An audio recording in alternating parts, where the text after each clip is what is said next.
And so, as you get yourself to this place where you begin to see that difficulty and struggle are all just lies that you've been saying to yourself, and that if I had to give up drinking 19 years ago, when I hadn't gone 10 years, I had gone at least 10 years and had a few beers every single day. I couldn't think of a day in the previous 10 years that I hadn't had a few beers at night.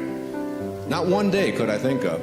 The idea of just saying to myself, okay, I'm going to go 19 years and never have a drink again. That's just enough to send you off on a binge, isn't it?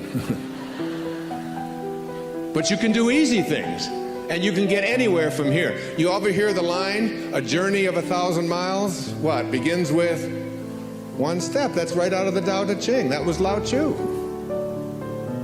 It's so simple. So when you think about balance in your life, think like this about being in balance. You have a dream, and your dream is to live a life that goes a certain way, that looks a certain way, that feels a certain way.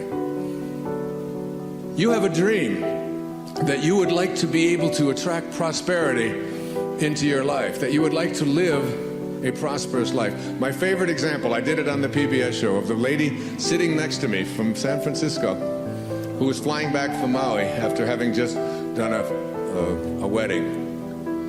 And I said to her, what do you do? And she said, I'm a photographer. And I said, oh, how's it going? And she said, well, I'm never going to get rich at it.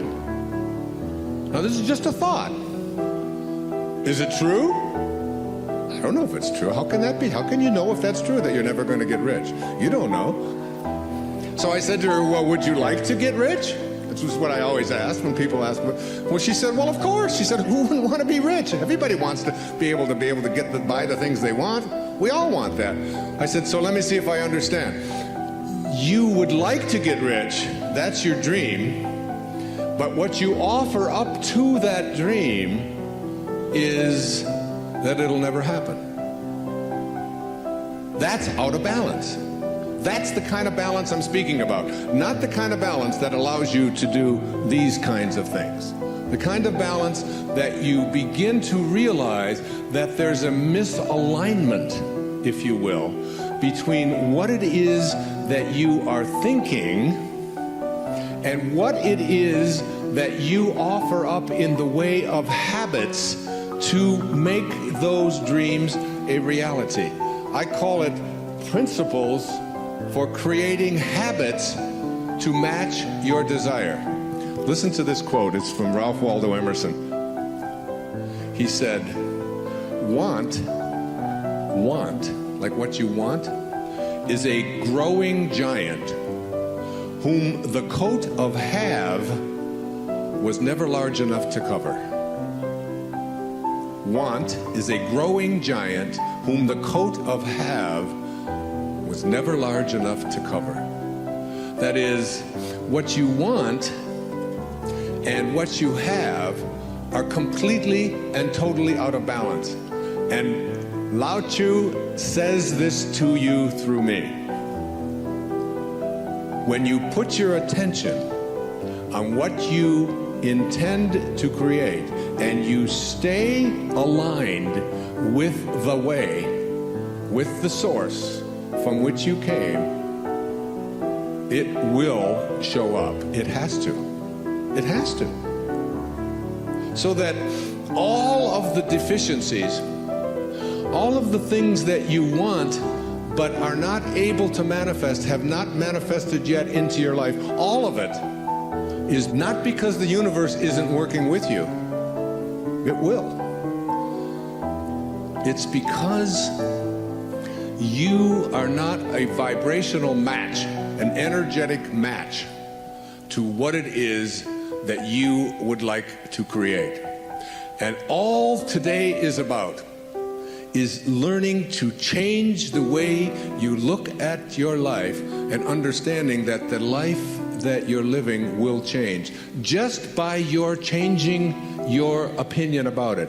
It's so beautifully freeing to not be concerned any longer with whether or not what you would like to have is going to show up. One of the favorite lines that Katie has said to me on many occasions is, to believe that you need what you don't have is a definition of insanity.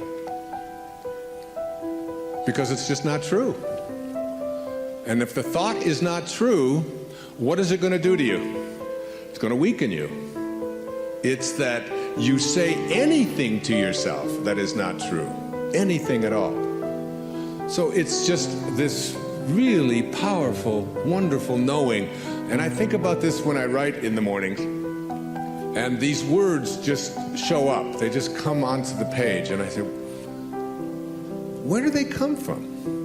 Who owns this stuff? How does it get here? How can any of this be happening right now? There are some times when I am so connected, and that's why I say 3, 4 o'clock in the morning is your best time. It's your calling. It's your wake-up call from God. Because it's the time when there's so few distractions.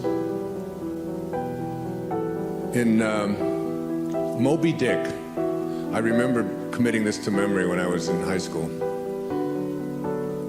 Here was Herman Melville, who lived up in western Massachusetts in the 19th century. And he would go out into the cornfields to get a feeling of what it must have been like to be out there on the ocean. And he would lie there on the cornfield. Imagine lying on the ground in the cornfields in the middle of August and seeing nothing but corn silk as far as you can see. That was Ahab out there looking for his Moby Dick. And he wrote these words: for as this appalling ocean surrounds the verdant land, so in the soul of man lies one insular Tahiti, full of peace and joy, but encompassed by all of the horrors of the half-lived life.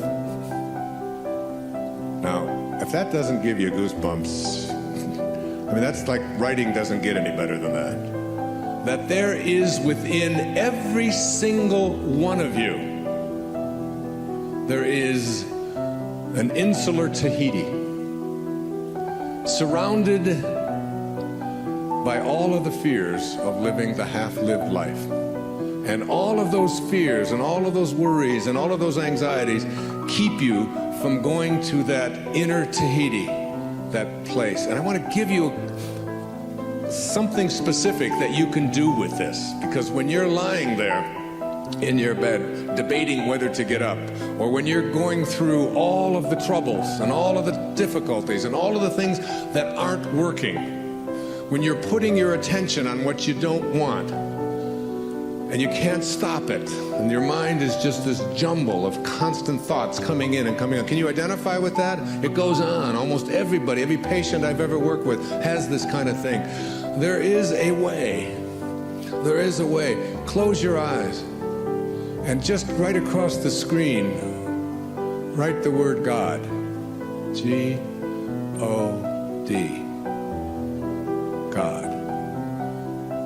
The instant that you find yourself putting your attention on what you don't want or what doesn't work or what you don't like, the moment that you do that, God, and then take the G out, move it over to the left, and then take the D out and move it over to the right. And now what you have left is 0. The only number that can't be divided. The only representation of what your return trip is about. You're going back to 0. You're going back to a place of oneness that is indivisible. And then just hone in, just go right into the center of that 0. And then put your thoughts on what it is that you intend to manifest. Just like that. Just like that. In that simple little drill or practical thing that I'm offering you right there, it's what I do. It's how I handle it. I go in there, and it's like I'll be thinking of, oh my God, I gotta fly over here, and I gotta get over there, and then I've gotta give a talk, and then I gotta get to this plane, and my daughter over here, and then my son is up in school, and I don't know what the hell's going on over here. And it's like this jumble, and I just go, God, no G, no D, zero. Move into the zero. Go into the place that's indivisible. That's your source. That's your return trip. And in that place, in that perfect, beautiful, soft, gentle, impenetrable place, you will no longer put your attention on any